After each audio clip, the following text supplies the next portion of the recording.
পিতার কাঁধে সন্তানের মরদেহ। পৃথিবীর সেই ভারী বস্তুটি বহন করছেন বাবা। গাজীপুর ইসলামিক বিশ্ববিদ্যালয় তৃতীয় বর্ষের শিক্ষার্থী মোজাম্মেল হোসেন নাইমের জানাজার নামাজ আদায় করতে খাটিয়ে করে আনা হচ্ছে ফতেপুর ঈদগাহ মাঠে। নামাজ শেষে দাফন দিতে কাঁধে ভর করে কবরের দিকে ছুটছেন ফেনীর ফাজিলপুর সাউথ ইস্ট ডিগ্রি কলেজের হিসাব বিজ্ঞান বিভাগের প্রফেসর মোতাহের হোসেন শাহিন। মহান সৃষ্টিকর্তার কাছে ফরিয়াদ করছেন যেন সন্তানকে শহীদি মর্যাদা দেন। যদি আল্লাহ তাকে সাদের মর্যাদা দেয় এবং দোয়া করি আল্লাহ দেয়, তাহলে আমি এটার ভাগীদার। সবাই আমার ছেলের জন্য দোয়া করবেন, তাকে যেন আল্লাহ শহীদি মর্যাদা দান করে এবং আমাদের পরিবারকে সুখ সহিবার তৌফিক দান করে। ওয়া মা তৌফিক ইল্লা বিল্লাহ। গতকাল সহপাঠীদের সাথে গাজীপুরের শ্রীপুরে বনভোজনে যাওয়ার পথে দ্বিতল বাস বিদ্যুতায়িত হয়ে মৃত্যু হয়েছে এই শিক্ষার্থীর। গত রাত 2:30টার দিকে তার মরদেহ গ্রামের বাড়িতে নিয়ে আসেন স্বজনরা। তখন থেকে এক ফ্লক দেখতে বাড়িতে ভিড় করেন স্বজন, প্রতিবেশী, বন্ধুরা। তার মৃত্যুতে শোকের ছায়া নেমে আসে নাইমের পৈতৃক বাড়িতে। শখ ছিল ফটোগ্রাফি করার, স্বপ্ন ছিল দেশ সেরা প্রকৌশলী হবার। স্বপ্ন তার অধরাই রয়ে গেল। এমন মৃত্যুর জন্য পল্লী বিদ্যুৎ কর্তৃপক্ষকে দায়ী করেন স্বজন ও বন্ধু বান্ধবরা। সুষ্ঠু তদন্তের মাধ্যমে দৃষ্টান্ত শাস্তি দাবি করেন, ভবিষ্যতে যেন এমন মৃত্যু আর কারণ হয়।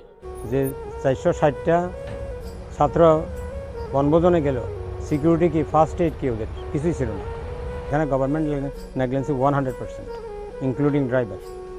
তারা ড্রাইভারও দেখছে সে তার ছিল নিচে, প্লাস এত ডিস্টেন্সে কীভাবে তারটা ছিল, এটা আজকে পড়ে নাই, তুফান ছিল না সেখানে, বৃষ্টি বাদল ছিল না, তার এত নিচে আসলো কীভাবে, বাস কীভাবে টাচ করে একটা ইয়েতে।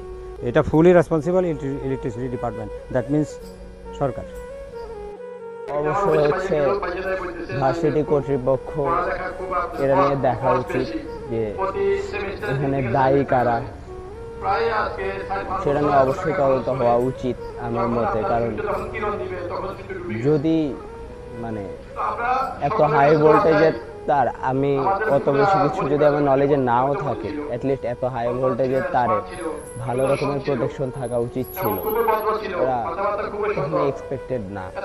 সে আমাদের মধ্যে সবচেয়ে আলাদা ছিল, সবচেয়ে বিশেষ এবং সবচেয়ে আকর্ষণীয়, এবং মানে তার ক্ষতিটা কোনোভাবে পূরণ করার না, এটা অন্য কেউ, সে আমাদের মধ্যেও নেই। পরিবারে 2 ভাই ও 1 বোনের মধ্যে নাইম দ্বিতীয়। তার বড় ভাই শারীরিক কিছুটা অসুস্থ। নাইম খুবই নম্রভদ্র, অত্যন্ত মেধাবী ছিল। 2019 সালের ফেনী সরকারি পাইলট উচ্চ বিদ্যালয় থেকে এসএসসি পাস করেন। যে ছেলেটির জন্মের পর প্রথম কোলে তুলে নেন, সেই ছেলেকে শেষ গোসল করান চাচা। মনে হয় একটা ফুটন্ত ফুল ঝরে গেছে আমাদের, মানে সূর্য উঠছে ঠিক আছে, কিন্তু কিরণ দেওয়ার মতো সুযোগ পায় না সে, কিন্তু সূর্য ডুবে গেছে আবার। তো আমার স্নেহ ছিল, তাকে আমরা সবাই সকলে ভালোবাসতাম। খুবই ভদ্র ছিল, কথাবার্তা খুবই স্মার্ট, সুন্দর কথাবার্তা বলতো, বিনয়ের সাথে কথাবার্তা বলতো, আমাদেরকে খুব শ্রদ্ধা করতো। তাকে হারিয়ে আজকে সবাই শোকাহত। তার আম্মা আব্বা তো বেহসের মতো, কালকে সকাল থেকে এই পর্যন্ত একটা পানি খাইতে পারতেছে না, একটু পানিও নিতে পারতেছে না।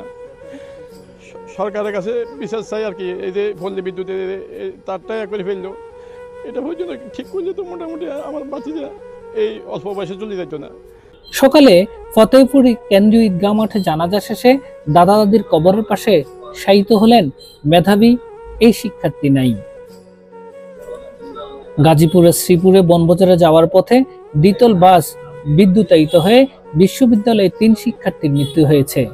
তারা গাজীপুর ইসলামিক ইউনিভার্সিটি অব টেকনোলজির যন্ত্রকৌশল বিভাগের শিক্ষার্থী। গতকাল শনিবার বেলা 11:15টার দিকে উপজেলার তেলিহাটি ইউনিয়নের উদয়খালী গ্রামে ঘটনা ঘটে।